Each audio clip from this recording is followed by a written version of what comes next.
প্রিয় দর্শক, টাইটেল দেখে নিশ্চয় বুঝতে পারছেন আজকে আমরা কি ভিডিও তৈরি করতে যাচ্ছি। ভিডিওটি শুরু করার আগে ছোট্ট একটি রিকোয়েস্ট, যারা আমার এই চ্যানেলটিকে সাবস্ক্রাইব করেননি তারা আমার এই চ্যানেলটিকে সাবস্ক্রাইব করে দেবেন এবং যারা করেছেন তাদের ধন্যবাদ। এইরকম মুখের মেস্তা কিংবা ব্রণের দাগ আমরা কিভাবে সহজেই পরিষ্কার করতে পারি সেই ভিডিওটি আজকে দেখাবো।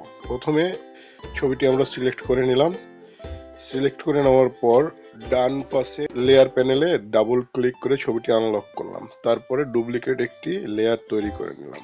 ডুপ্লিকেট লেয়ার তৈরি করে নেওয়ার পর আমরা চলে গেলাম ফিল্টার অপশনে। ফিল্টার অপশন থেকে আমরা চলে যাব ব্লার অপশন। ব্লার থেকে গাউসিয়ান ব্লার। গাউসিয়ান ব্লারে যাওয়ার পর এখান থেকে আমরা এটাকে 60 থেকে 80-র ভিতরে অপাসিটিটা রাখবো।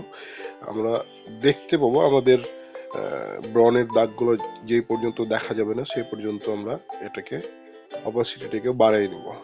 বাড়িয়ে নেওয়ার পর আমরা নিচের এই লেয়ার মার্কস অপশনটিতে ক্লিক করব অথবা কিবোর্ড থেকে কন্ট্রোল আই প্রেস করব।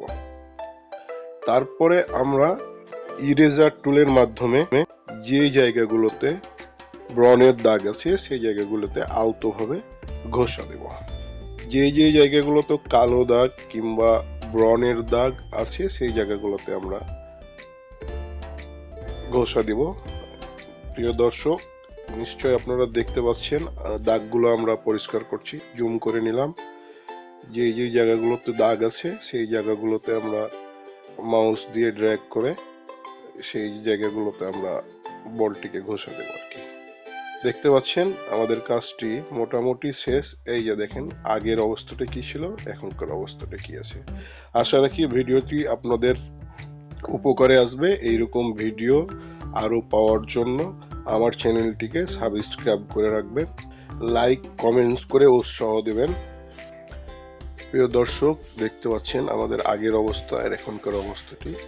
এভাবেই আপনারা যে কোনো মেস্তার দাগগুলো মুছে ফেলতে পারবেন। ভিডিওটি দেখার জন্য ধন্যবাদ।